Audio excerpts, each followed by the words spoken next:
Mayın 1-dən elektron bületin sisteminə keçirilir. Xəstəlik vərəqəsi elektron sənəd kimi tərtib ediləcək və işçiyə müavinat təyinatı üçün veriləcək. Sözü gedən elektron bületinlərin hazırlanması 2024-cü ildən mərhələli şəkildə başladılıb və hazırda bütün tibb müəssisələrinə şamil olunur.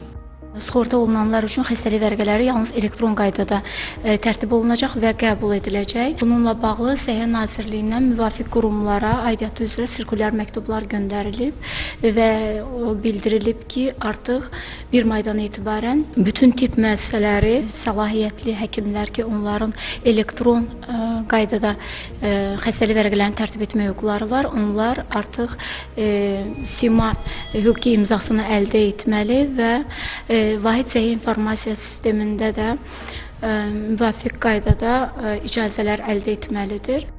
Bundan sonra xəstəlik vərəqələri tibb müəssisələri tərəfindən elektron imza ilə təsdiq edilərək işə götürənə, həmçinin Əmək və Əhalinin Sosial Müdafiəsi Nazirliyinin tabeliyindəki Dövlət Sosial Müdafiə Fonduna elektron qaydada göndəriləcək. Həmçinin elektron sənəd Dövlət Sosial Müdafiə Fondu tərəfindən işçiyə müvəqqəti əmək qabiliyyətinin itirilməsinə və hamiləliyə, doğuma görə müavinatların təyinatı üçün əsas olacaq. Prosesə artıq start verilib. Bu olduqca sadə bir prosesdir. Hər bir həkimin Vahid Səhiyyə İdarəetmə Sistemində özünün elektron qeydiyyatı mövcuddur. Həmin qeydiyyat vasitəsilə həkim xəstənin fin kodu, vəsiqəsi fin kodu, seriya və nömrəsi vasitəsilə bületin açılır.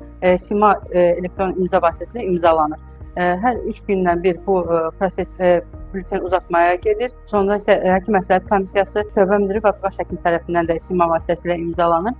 Həmçinin bildirilir ki, elektron bületin sisteminə keçid kağız daşıyıcıların saxlanması və emalı ilə bağlı artıq iş yükünün aradan qaldırılması və vaxt etkisinin minimallaşdırılmasına şərait yaradacaq. Sistemin elektronlaşdırılması həm də xidmətlərin çevikliyinə, keyfiyyətinə və şəffaflığının artırılmasına hesablanıb. Gülnar Elqar qızı, Əli Abbasov, Telesəhər.